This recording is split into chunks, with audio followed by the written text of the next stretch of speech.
Kaya sana huwag mong personalin yung aming pagkakandak ng hearing. Trabaho lang po ito. Walang personalan. Kaya sana hindi ka magalit sa amin, ha? Your Honor. Okay, thank you. Senator Grace po. Thank you po, Mr. Chair. Actually, alam naman natin na may pending application ng franchise yung Lucky 8. At nung ito'y dumating sa amin, no, sa committee namin, syempre bago itong ganitong klaseng pasugalan na humihingi ng prangkisa, talagang napakahirap suriin, ano. Pero ang isa naman ang masasabi ko, sila humarap para mag-apply. Isang bagay ito na masasabi natin tungkol sa kanila. Ngayon, marami rin akong nadidinig, halimbawa, Lucky 8, tapos yung mga ibang, yung isang nabanggit nga dyan, si Pineda, na sa sarili nilang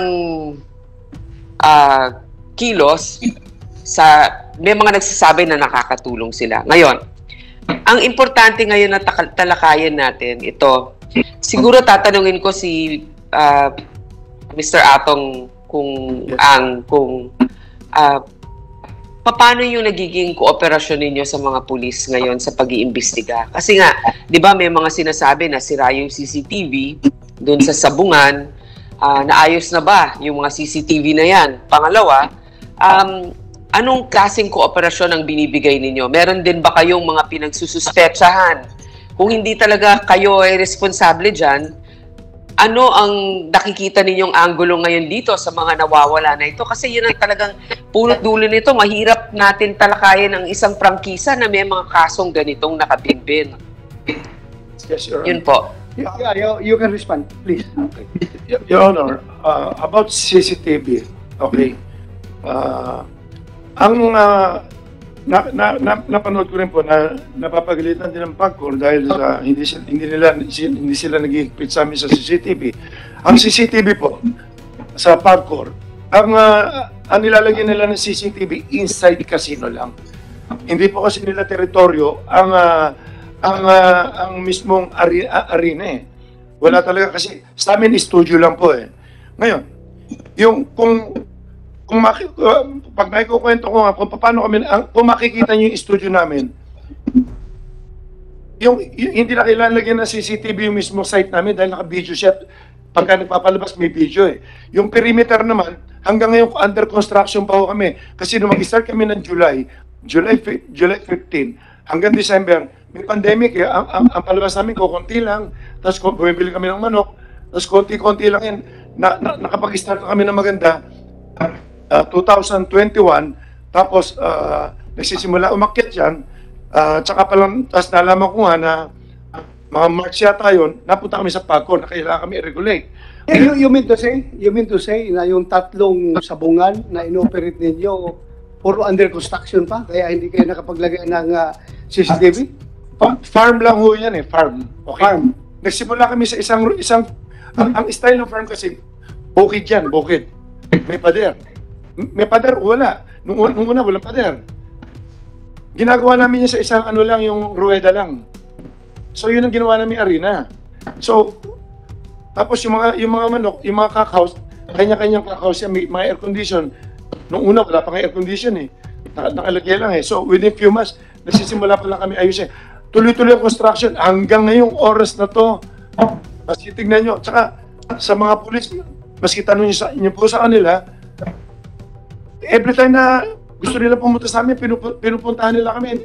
Never kami nag-object na imbestigahan kami. Yung sa CCTV, humihingi po ako ng paumanin. Ilang hektarya yung lupa namin sa Lipa? 33 hectares. Hanggang ngayon, pinapadiran pa. Tapos yung sa tapos namin, 10 hectares, 11. Hindi naman kami makapagpadir ng ayos dati dahil yung pandemic, mahirap yung mapag-travel. Okay, for Lipa, sabi mo, open na, with the indulgence of Senator Grace mo, is it okay na this, mag-follow up lang ako? Go ahead, sir. Nakikinig lang din po ako. Thank you, Mr. Chair. Yeah, thank you. Sabi mo, sa Lipa, 33 hectares, tapos kinukural ninyo. How about Manila? This is, I think, this Manila Arena is already built up establishment. Manila Arena, nagawa po namin dati yan as cockpit. Hindi po nakapagsabong dyan. Santa Cruz, nakapagsabong lately lang nung pinayagan lang ng IATF. Matagal naka-stack yan, idle yung lugar eh. Kaya nga, kung matagal na rin itong walang CCTV. Wala po, kagagawa lang yan na yung bagong gawa lang yung arena na yan eh. Tapos inabot nga, ginawa yan nung wala pang COVID no, nung wala pang pandemic, kagagawa lang yan. Wala pa eh. Wala talaga. Pero meron na pinalagyan ko na ngayon. Ngayon, kung signal nila, pinalagyan ko kasi ginagamit na po namin, Your Honor. Senator Lacson is recognized. Just as a manifestation, I noticed that we've been straying away from the intent of this legislative inquiry. No, para nakalimutan na natin yung mga nawawalan sa Bungero. We're more interested in to hear from the PNP kung meron na silang progress sa investigation kasi ito yung medyo bitin last hearing. So, Yes, sir. I refer to you, Mr. Chairman. Yes, sir. Just an observation. Magdadalawang oras na tayo, hindi pa natin natatakil yung intent, the intent of this legislative inquiry, Mr. Yes, sir. I agree with you, sir. I agree with you. Pinagbigyan ko lang ito si Mr. Atong Ang kasi inimbita natin. Pinagbigyan ko lang magsalita. But can you wrap up? Mr. Chairman, Yes. before that, so that we can move forward, siguro, i-diretso na lang ni Mr. Ang yung sinasabi niyang conspiracy. Okay na, naintindihan na namin lahat yan. Problema sa ganito, tapos yung rules, ganito ang batas. Yung conspiracy, diretso mo na yun para malaman na natin. Doon tayo, para makapunta na tayo doon sa mga biktima. Kasi gusto rin parinig ng mga biktima yung conspiracy yung sinasabi mo. Go ahead. Yes, you can, pwede mo i-share sa amin yung conspiracy theory na sinasabi mo? May conspiracy against you? Okay, please share it to this committee. Dire-diretso na po lahat to? Oh, well, Ang ano ko po kasi. kung gusto mo, di ba, you are asking for executive Sana muna para- session? So, mamaya na yan, sa executive session, sabihin mo. Okay, so, Kung pwede tayo mag-break lang ng mga 10 minutes. Okay. Kasi nila Senator Lacson para yeah, we can give it to you. We can give it to you. Kasi may involved din ng mga magugulo rito. Na Yeah. But before that, I would like to recognize Senator Franklin Dillon. Huh? Thank you very much. Thank you very much, Mr. Chairman. Just a few questions in relation to this, the subject of suspicion that about 31 of our sabong aficionados have disappeared. The reports indicate, Mr. Chairman, that the motive for the abduction is fixing of the cockfights. Yun pong ng dadaya. In fact, ngayon, mayroon pong sinasabi si Mr. Ang may conspiracy. So, sa aking tingin, tama po ba sabihin natin na malaki ang involved dito sa isabong kaya kailangan malinis ang pagpapatakbo ng industriya ito, matawag natin industriya. In other words, the stakes are so high that we must, that the operators must maintain the integrity of the cockfights. Tama po ba yan, Mr. Along? Your Honor, yung tungkol dyan sa game fixing na yan, ito pala kailan maintindihan nyo. Pakisagot lang po. Importante sa atin. Hindi po. Pakisagot lang. I-explain ko lang muna kung ano yung kinikita lang namin dito. Hindi po kami lumalaban. Out of 100%, kumukuha lang kami ng 5% lang. But before we go into that, gusto ko lang yung tinatanong natin, kailangan may integridad yung ating sabong para po tuloy-tuloy ang betting natin. Tama po ba yan? Yes, Your Honor, kaya mahigpit po kami. Sa ngayon po, wala kami nakikitang game fixing sa amin. Kaya pagdating pa lang po naman, sinecheck na namin, pati mga tare. Pumapasok yung mga tao, lumalabas, kung nagkakaproblema po sa labas, wala naman po nangyari patayan sa loob sa amin eh. Ang dami kasi senaryo, ang dami sindikato rito. Kapareho niya master agent, 1.2 million ang master agent namin. Master agent, gold agent, lahat. may kanya-kanya pong buhay lahat yan. Hindi po namin alam kung ano yung, siyempre nasa sugal sila, yung iba nasa drugs, nagkahalo-halo po eh. Kaya, Ganun po. Mr. Ang, Yung integrity, totoo can po you yung sabi give nyo, Mr. kailangan Ang, namin, please, Yeah. Please, Please, Sir, Mr. Senator Dillon. Go ahead, sir, go ahead. can you give the committee an idea kung magkano po ang betting sa isang sultada?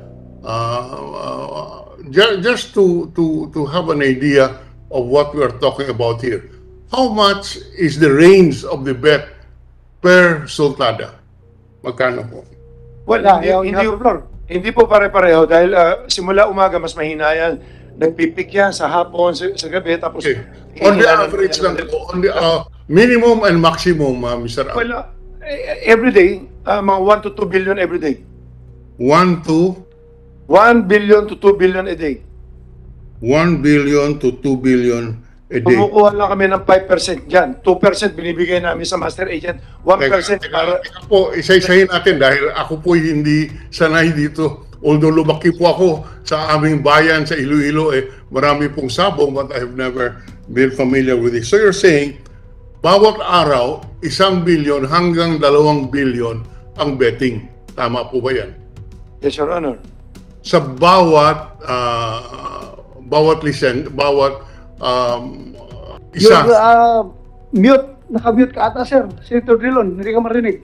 Hindi po ako nakamute. O may na signal, nawala. Hindi ko po alam, but tinitinan ko lang, hindi po ako nakamute. Something is wrong, probably with our technological connection. Mr. Chair, I can actually hear the Habang wala si minority Senator leader. Dillon, stop ka muna at kuhan tayo, executive session afterwards. But before that, before we dismiss, dahil maghingi muna tayo ng update from CIDG. Then after the CIDG, pakinggan natin itong nakasalang na yung case number 4. Mr. Chair, Then mag-break tayo, mag-executive session tayo sa loob ng lounge habang Yes. papakainin na rin natin itong mga naiwan dito sa Hindi po ba, Mr. Chair, tapusin ko lang ang aking... can I just... So, can I just... CIDG, you have any update? You have the floor. Yes. Yes, Mr. please. Chair, Yes, I sir. don't, To the Honorable Chairman of this committee, Senator Ronald De La Rosa, sir, and to the other Honorable Senators. Magandang umaga Sandali po, lang, sir. kabilis ng turnover ninyo. Yes, sir. Yeah. First hearing, the director of CIDG is General Pero. Now, Yes, sir. ikaw na naman. Yes, sir. So, retired na si Pero. Yes, sir. So, masaya si Pero ngayon, nakalusot siya sa problema na ito. Yes, sir. Ikaw ngayon ang tatanggap sa kanyang problema. Yes, Go ahead. sir. I'm happy to receive that challenge, sir. Thank you. That's what I need from you. Yes, sir. You should be very brave enough to handle all these problems. Yes, sir, Continue. because I've been with the CIDG for a long time, sir. I'm Police Brigadier General Eliseo Cruz, the newly designated Acting Director of the Criminal Investigation and Detection Group. I just assumed my position, sir, last March 2 this year. And I'm going to present to you the updates of the investigation that the CIDG has conducted for the 31 missing persons. 31. Missing persons, sir. Pero last count natin, 34, di ba? Yes, sir, but we are only handling 6 cases wherein 31 persons. Oo, pero huwag niyo pabayaan yung Yes, sir. yung 2 cases na involving 3 biktima. Yes, sir. We are Isa kong related rin yun, di ba? Yes, sir. We are also coordinating with the other PROs which are handling. I suggest, hawakan mo na dahil sabi man ng Chief PNP. Yes, sir. Hawakan mo lahat yan. We'll do that. Yeah, hawakan mo lahat yan. Continue. Yes, sir. There are 6 cases being handled by the CIDG involving 31 missing persons coming from the provinces of Bulacan, Rizal, Quezon, Laguna, and Manila. And these cases happened in the premises of Cockpit Arenas. And 1 in Manila, 4 in Laguna, and 1 in Batangas. for the incident that happened on January 13, 2022 in Manila Arena, located at Santa Ana, Manila. We would like to inform this honorable committee that we have a breakthrough in our investigation. A vital witness gave his statement that he saw how the victims were held and loaded by security personnel of Manila Arena in a gray van parked at the basement of the said arena. The witness is currently in a safe and secured environment being guarded by the CIDG. There are 14 persons involved in this case that the witness implicated, and he positively identified 6 suspects and 8 are still unidentified. For the incident believed to have happened in Santa Cruz, Laguna on January 13, 2022, considering the statements of their families that victims went to Santa Cruz, Laguna, Cockpit Arena on the said date but failed to return home and remain missing until this date. And despite being missing, bank withdrawals from the ATM account of one of the victims, Melbert Santos, was recorded at BDO Lipa City Branch and is now being investigated by the CIDG. The person captured in the CCTV footage who withdrew money using the said ATM account is considered as one of our persons of interest and subject for manhunt operation by the CIDG. So you mean to say, manhunt operations, identified na ninyo? Yung tao Actually, na- sir, that's just the word that I use, but we are actually identifying, and once we identify, of course, we have to take appropriate actions on how we take custody about this person or file appropriate charges in court, sir. Okay, continue. For the 6 missing persons with last known whereabouts in Royal Octodome in Lipa City, Batangas on January 6, 2022. The investigations is going on and we have 2 persons of interest.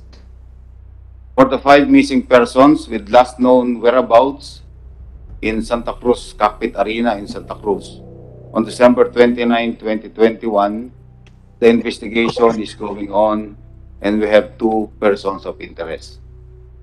For the 6 missing persons with last known whereabouts in Santa Cruz Arena in Santa Cruz, Laguna on May 11, 2021, the investigation is going on and we have 1 person of interest.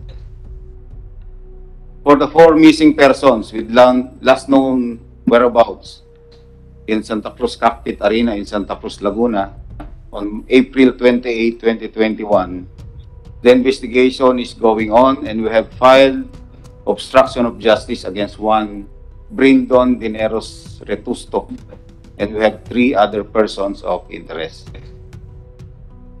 These are the updates of our investigation, and we are conducting continuous backtracking to gather more evidence and witnesses for the eventual solution of these cases. And we are sure, sir, the Honorable Committee, and of course the Filipino people, that the PNP will pursue this investigation to its fullest, leaving no stone unturned until we ferry out the truth and serve justice. Thank you very much, Your Honors. Mr. Chairman, Yes, thank you, General Eliseo Cruz. just one or two Right. questions. Are you ready to file cases before the prosecutor, refer the case or cases to the with the prosecutor's office? Yes, sir, we are now filing appropriate case against the identified 6 persons Yeah. in Manila Arena, and we'll be filing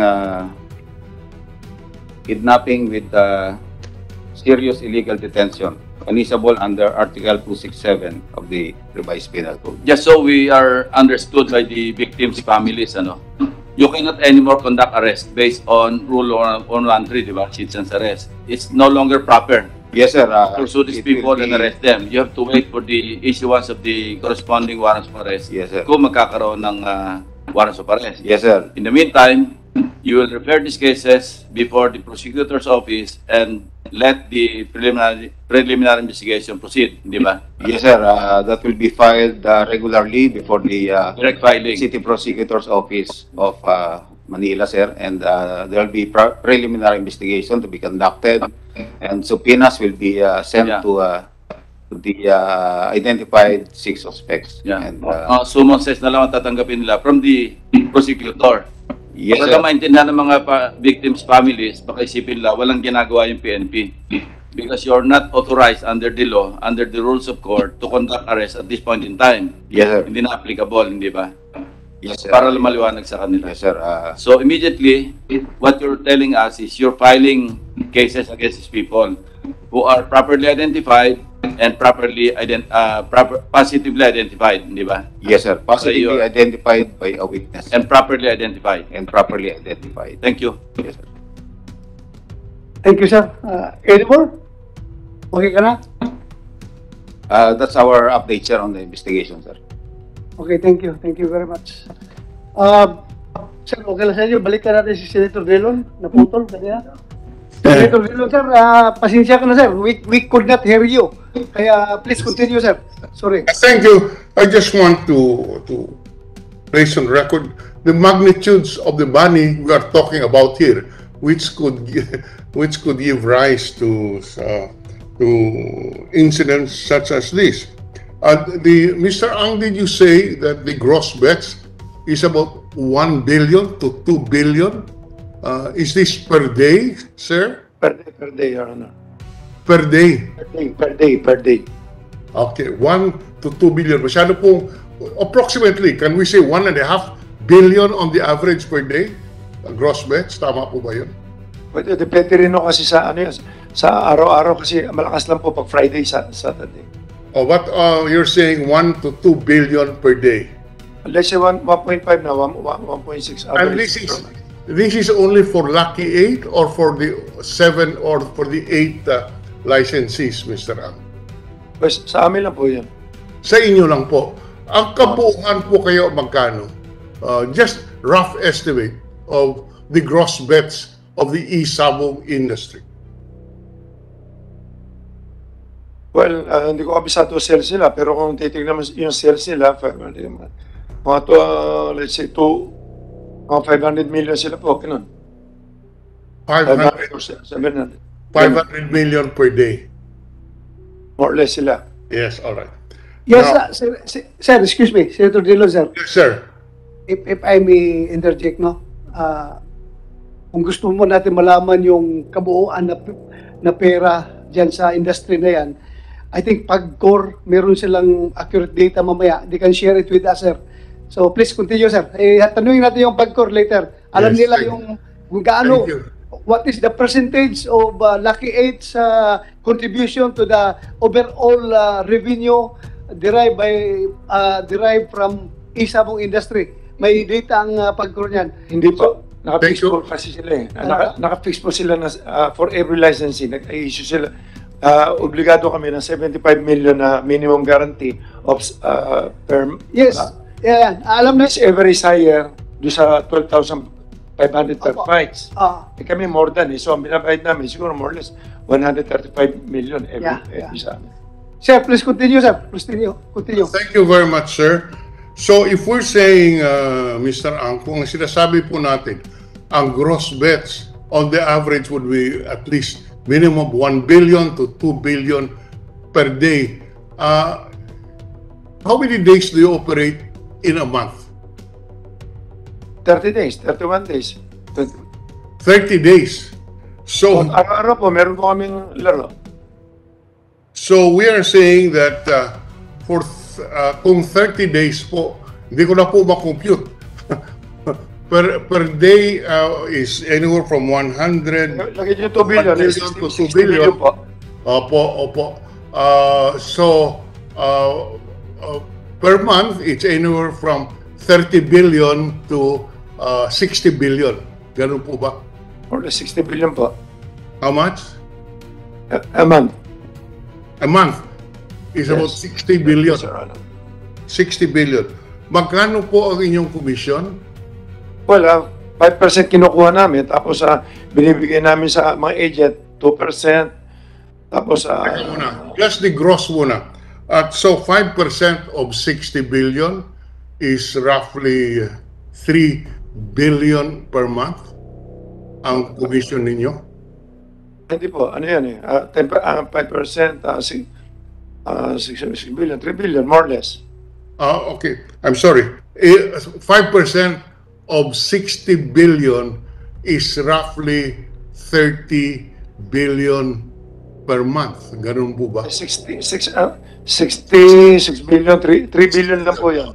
At 5%, that's roughly 30 billion, 30 billion per month. Ang 3 lang. 3 lang po, 3 lang. 5% lang eh. 5% of 60 billion is 30 billion, right? 3. I'm sorry. Three lang po. 3 billion. Yan po ang kinikita ng franchisee dito. Hindi po kinikita. May ano po yun. Binibigay po, binabalik po namin sa mga agent. 2 or 2.5. Depende ho. Binibigay namin sa kanila uli mga 2 or 2.5. So, kung sa 3 billion, kung alisin mo yung kalahati, binibigay na kagad yun, 1.5 na lang matitira. Plus mga expenses pa, nalagay mo 1%, alisin mo 1% yun, more or less mga nasa mga 900, 800 matitira sa isang buwan. Anyway, yes. Doon ako kunin yun sa mga pagkor, sa mga ganyan.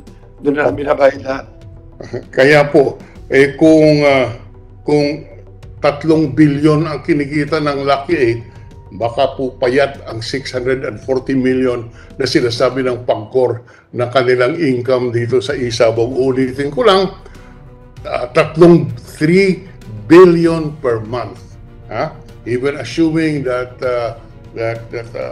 you incur expenses on this, 640 million per month of revenue by Pagcor is pittance, is very small compared to the gross income of Lucky 8. That's all that I am trying to point out. Mr. Chairman, just to pursue lang. Yes. Okay. On the clarification, Mr. Chairman, yung 5%, Yes, sir. yeah, thank you, Senator Drilon. I-pursue ko lang yung point yung sa 5%. 5% Yes. for both entries or 5% for one entry?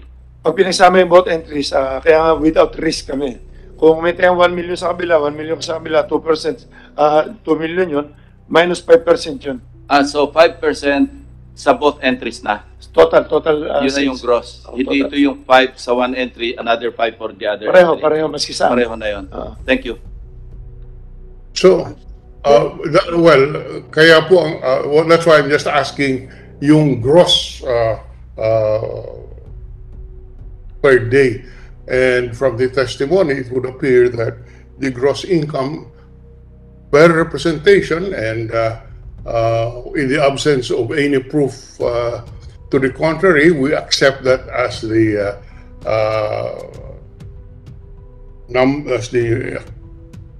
gross income of each licensee. Yan lang po muna. We would love to hear from the Pagcor on the exact amounts.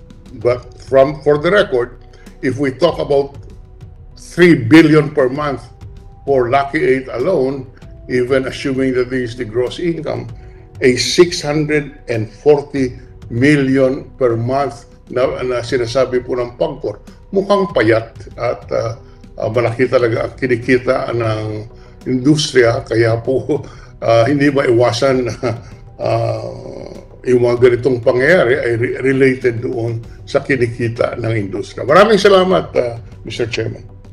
Thank you, sir. Thank you. Right, sir. Senator Lacson. Yeah, ang sabi ng Pagcor kanina, I was taking notes, from April to, ito yung last year, parang ang average na remittance sa Pagcor, 400 million per month. How much? How much? And then for last year, from April, I think hanggang December, parang average 400 million pesos per month ang remittance. Mhm. Okay. January to date, nag-increase ito sa 640 million per month. Okay. Noon pong April, si Lucky 8 pa lang po ang umaandar. Yung mga iba, sunod-sunod pa lang at nabuo lang yung 7 na ngayon 6 na lang nitong November, December. Okay. Pero po Thank you, ma'am. Ito, sandali, ma'am. So, 640 million pesos per month yung January to date. Ito yung average nyo per month. Opo, sir. Ngayon, sabi kanina ni Mr. Charlie Ang, yung kanilang remittance, pinakamalaki sila eh. Umabot sila ng 135 million pesos per month. Lucky 8 pa lang yon. Opo. If we compute yung 6 others, kasi ang threshold, yung minimum nilang kailangan remit is 75 million each. Okay. So 6 times 75, that's 450 million. Plus 135, plus 585 million pesos per month. Ang ibig sabihin, nasa threshold lang yung 6. Opo. Kasi from 640 million pesos per month compared to 585, masyadong minimum yung nire-remit ng ibang operators, ibang licenses. Because Lucky 8 alone, 135 million pesos per month na. So masyado yatang Sir. andun na sila sa threshold, the 6 others. Totoo ba ito? Opo, ganito po kasi sir, ang Lucky 8 na gross bets lang from April 2021 to January 2022, Ma'am, excuse me. Pakilapit yung yung microphone kasi hindi nare-record. Ang gross bets po ng Lucky Star from April 21 to January 2022, 546 billion 826 million 428,839. Yung pong sumunod, yung Belvedere Corporation, 86 billion as compared sa 546 nila, 771 million 15,804. Yung pong susunod, yung Esports Encuentro, 3 billion 638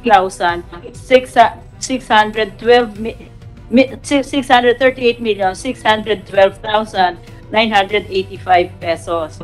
And Home Visayan Cockers, ang susunod na malaki sa Lucky Star, 96 billion 576 million 56,951. Yun pong sumunod, yung Jade Entertainment, 145 million 357,404,000. Yung New Win Cockers, 1 billion 205,219. 205,219,683. Yun hong Philippine Cocking International, 6 billion 856,263,554. Ito pong Golden Buzzer na nasuspende na ngayon kasi hindi nila ma-meet yung 75 million 746,350,941. Katulad po nung sinasabi ni Mr. Ang kanina, yun po kanilang gross na 3 billion. Sinasabi po niya na may percentages silang binibigay sa iba-iba pang government offices, pera lang po sa PAGCOR. Sa PAGCOR po, dahil nga bago ito, initially, pinag po namin 12,500 per fight ang aming charge or 75 million per month minimum guarantee fee, whichever is higher. So, yun po ang, pwede po namin isubmit ito. Talaga pong pinakamalaki, almost 90% po, ang Lucky 8. Sige, again, Thank you, ilang Mr. percent? Chairman. Ilang percent? Kukompute ko lang, sir, para sigurado. Oh, sige, sige. So, Ma'am, wala kayong planong taasan yung threshold? Meron po, sir. Ang binabalak po namin ay taasan siguro po yung per fight. Kasi kung tataasan pa po namin yung threshold ng 75 million minimum guarantee, magiging monopoly po dahil yung mga nakauna malalaki na talaga at kaya po yun. Yung mga iba na maliliit pa na nag-struggle and they're trying to enter the business, hindi po nila makayanan kaya automatically hindi po sila makakasali. Yun po ang aming teorya. Ayaw po namin ng may monopolya o may binopoly or something. Thank you, ma'am. Thank you Senator po. Tolentino, you have the floor. Yes, just last question addressed to our electronic money issuers, EMIs. Nandito ang Paymaya, nandito ang GCash. Napapag-usapan na natin konti itong detalye. Magkano po ang kinikita per day, per month ng GCash dito sa Isabong? Ganun din ang tanong ko sa Paymaya. Thank you, Mr. Chairman. Good morning, Mr. President. You are Paymaya or GCash? I am from GCash, Your Honor. Thank you. Please introduce yourself. I am Attorney Gilbert A.S. Cotto from GCash, Your Honor. Go ahead. I don't have the exact figure to answer the question, Your Honor. Excuse me, attorney. May request dito nga kung pwede garbo lang dating eh. May harang naman tayo. Tanggalin mo muna yung habang nagsasalita. I apologize, Your Honor. Thank you. I don't have the exact figure, Your Honor, to answer the question of the Honorable Senator Francis Tolentino. But I am willing to submit to the Senate committee the documents that would answer the question, Your Honor. Thank you. Mr. Chairman, after the break, we can ask the representative from GCash to provide us the figures. He can call.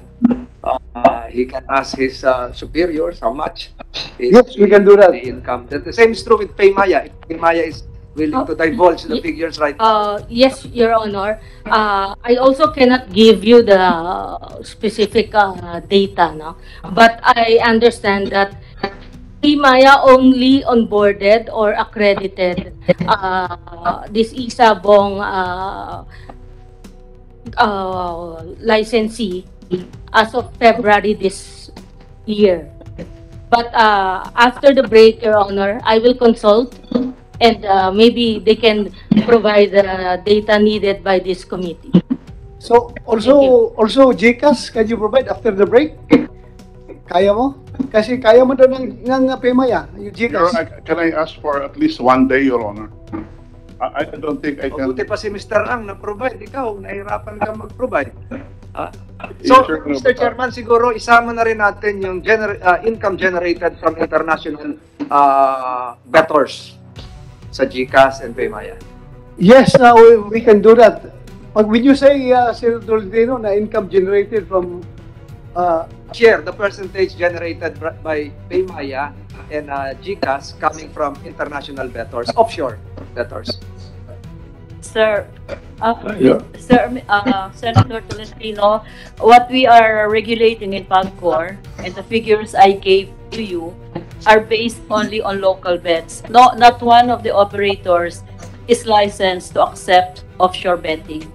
Pero ma'am, maraming tumataya sa Opo, OFW natin. Maraming illegal po yun, sir. Yun po yung napupuya, minomonitor. dumadaan sa EMIs, dumadaan sa GCash, etc. So, can we have a figure? We're not saying that you're tolerating it. Yes, We're not sir. saying that you're violating something. We are just asking the electronic money issuers, the non-bank financial institutions, if they can provide us a figure of how much percentage they are generating from bets coming from overseas.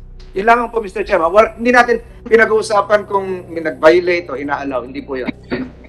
Okay, Paymaya promised after the break, we can have it. I will consult, Your Honor. Okay, And if they give it to us, I will provide the committee. okay. Then Thank you. GCash, tomorrow, Your 1 day. May we ask for a reasonable time to comply because I think it will take Kaya, what is reasonable for you? 3 to 5 days, Your Honor. We'll just submit the Weekend na yun. Masyadong matagal yun. Mahirap ba mag-compute? Mahirap naman, everything is computer generated, di ba? We will ask our office, Your Honor. Kaya nga ng Paymaya after the break eh. Kasi everything is computer, pindot-pindot ka sa computer, nandiyan na yan. I will try to ask my office, Your Honor. So kailan? At Kailan? least a day, Your Honor. A day. So tomorrow, we are expecting that tomorrow. Yes, Your Honor. Oh, thank you. Paymaya after lunch, after break. Yes, Your Honor. Okay. We are consulting them right now. Okay, thank you very much. So, continue. Before we go on a break, it will be an executive session in the presence of Mr. Charlie Ang? Yes. Yes, I'd like to ask, for the record, Mr. Charlie Ang, yesterday you went on YouTube.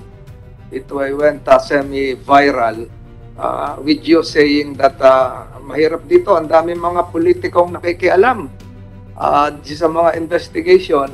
Are you referring to this panel or the personalities present here? Kasi makakaharap ka namin sa tanghalian, tapos masama pala ang loob mo sa amin. So kami ba yung lumalabas sa YouTube na galit ka, na di umano may mga maraming politiko na hindi ko mahaba yung YouTube mo eh. Are you referring to us? Just for the record.